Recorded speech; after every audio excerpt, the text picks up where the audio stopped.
2 mois après sa dernière visite au Mali, le médiateur de la CEDEAO dans la crise malienne Goodluck Jonathan est annoncé à Bamako du 5 au 7 septembre prochain. Sa délégation, qui revient pour le suivi de la transition, rencontrera les autorités, la classe politique, des organisations de la société civile, des ambassadeurs accrédités au Mali, entre autres. Je confirme la visite du 5 au 7 septembre prochain du médiateur, a confié hier un membre de la représentation de la CEDEAO au Mali, ajoutant qu'elle s'inscrit dans le cadre du suivi des recommandations de la conférence des chefs d'État et de gouvernement de la CEDEAO sur le Mali, tenue à Accra le 30 mai dernier. Cette énième mission de suivi fait suite à la visite du 14 au 17 juillet dernier d'une délégation du Conseil de paix et sécurité de l'UA. Cette délégation africaine conduite par Victor Adekelle, ambassadeur, représentant permanent du Niger à l'UA, avait insisté sur l'inclusivité et plaidé pour la levée des restrictions imposées aux anciens dignitaires de la transition. Le gouvernement avait souhaité sans l'obtenir la levée de la suspension du Mali de l'UA en concertation avec la CEDEAO et demandé l'appui technique et financier des partenaires pour l'organisation des élections. Cette mission avait quitté Bamako rassurée par les autorités sur le respect des engagements, notamment celui du délai de la transition.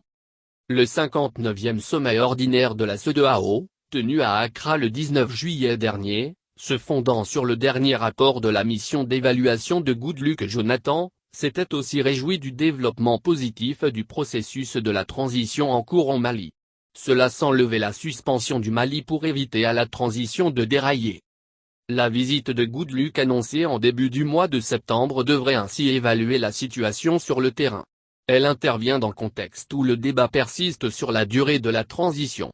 Près de 80 partis, réunis au sein d'un cadre d'échange des partis et regroupements politiques, pressent pour le respect du délai, position exigée par la CEDEAO alors que des manifestations sont de plus en plus organisées pour demander une prorogation.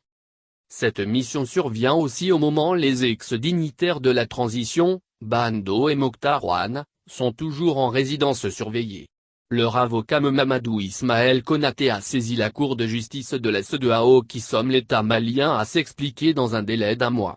La libération de ces personnalités, qui est aussi une exigence de l'organisation ouest-africaine, sera au cœur de cette visite de l'ex-président du Nigeria.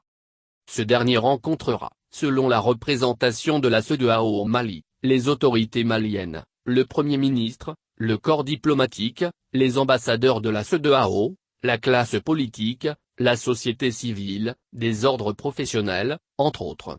Sa mission sera élargie au comité local de suivi de la transition qui a débuté, le 23 août dernier, une série de rencontres avec les partis politiques. Après le RPM, l'ex-parti présidentiel, la délégation du dit comité a échangé hier mardi avec la DEMA PASJ autour du processus de transition en cours. Ce comité est composé du chef de la MUNISMA, du chef de la MISAEL, du représentant résident de la CEDEAO au Mali et des ambassadeurs du Ghana et Nigeria. Le médiateur sera accompagné par le ministre des Affaires étrangères du Ghana, le commissaire aux affaires politiques, paix et sécurité de la CEDEAO,